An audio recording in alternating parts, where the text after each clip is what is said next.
Khulna medical college হাসপাতালের emergency ওটি বিভাগে অগ্নিকাণ্ডের ঘটনা ঘটেছে।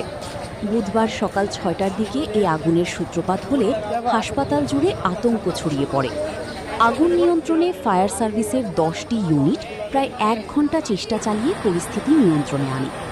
ফায়ার সার্ভিসের সহকারী পরিচালক মোহাম্মদ মাসুদ সরকার জানান, আগুন নিয়ন্ত্রণের সময় এক ফায়ার সার্ভিস কর্মী আহত হয়েছেন। তবে তাৎক্ষণিকভাবে আগুন লাগার সুনির্দিষ্ট কারণ জানা যায়নি। ইমার্জেন্সি ওটির দায়িত্বে থাকা সহকারী অধ্যাপক ডাক্তার দিলীপ কুমার জানান, আগুন লাগার সময় ওটির ভেতরে থাকা ২ জন নার্স ও একজন চিকিৎসক জীবন বাঁচাতে জানালা দিয়ে লাফ দেন। আহত ৩ জন বর্তমানে চিকিৎসাধীন রয়েছেন, তবে বড় ধরনের হতাহতের ঘটনা ঘটেনি। তিনি আরও জানান, ইমার্জেন্সি ওটি বিভাগে ১৫টি সিটের বিপরীতে ১৫ জন রোগী ভর্তি ছিলেন। আগুন লাগার পরপরই রোগীদের দ্রুত নিরাপদ স্থানে সরিয়ে নেওয়া হয়।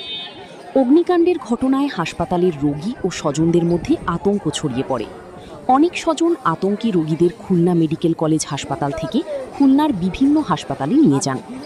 এদিকে আগুনের প্রকৃত কারণ অনুসন্ধানে তদন্ত শুরু হয়েছে বলে সংশ্লিষ্ট সূত্র জানিয়েছে।